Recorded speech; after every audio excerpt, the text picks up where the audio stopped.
Pertanyaan gue gini, lu tidurnya kapan? Ya. Nah ini alhamdulillah sih. Tadi gue tidur hari ini gue lumayan tidur jam 2, tadi bangun jam 9. Enggak, jam 2, jam 8. Gue udah rapat pagi itu tadi. Maksudnya dia udah rans, gue pagi. Jadi kalau kantor sekarang gue pagi.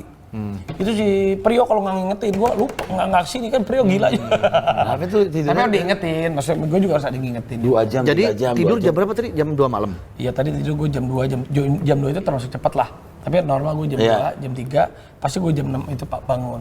Jadi cuma 3 jam? Jadi jam 6 itu gue harus bangun karena gue harus mengatur.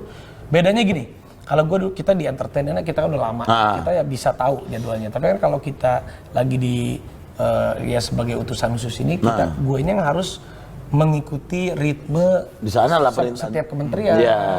Ya Pak Presiden dan lain-lain. Jadi jam 6 itu gue pagi itu harus bangun karena gue harus cek.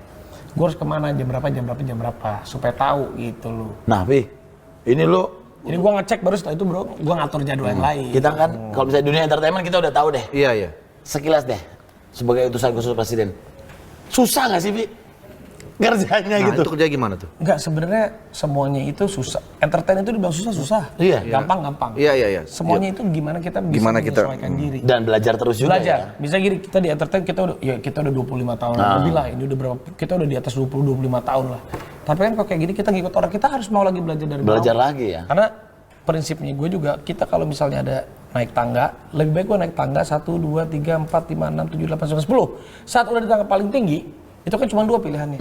Kita jatuh sakit, nggak bisa bangun lagi, atau kita cari tangga lagi, cari teman untuk naik lagi. Jadi gue lebih baik, gue tahu diri deh daripada gue terlena. Karena kalau kita udah di atas sih kita terlena. Sebenarnya kita terlena, kita capek, nggak apa-apa. Dan kita juga masih mampu, masih punya kekuatan. Kita cari jalan lagi untuk turun, cari sesuatu, cari kawan, cari apa, naik lagi. Naik lagi. Turun lagi, naik. Daripada kita dari atas itu nanti jatuhnya didorong orang. Kan makin tinggi jatuh, makin sakit. Jatuhnya kepleset karena kesombongan diri, jedat, kita nggak bisa berdiri lagi, itu jauh lebih sakit. Gitu.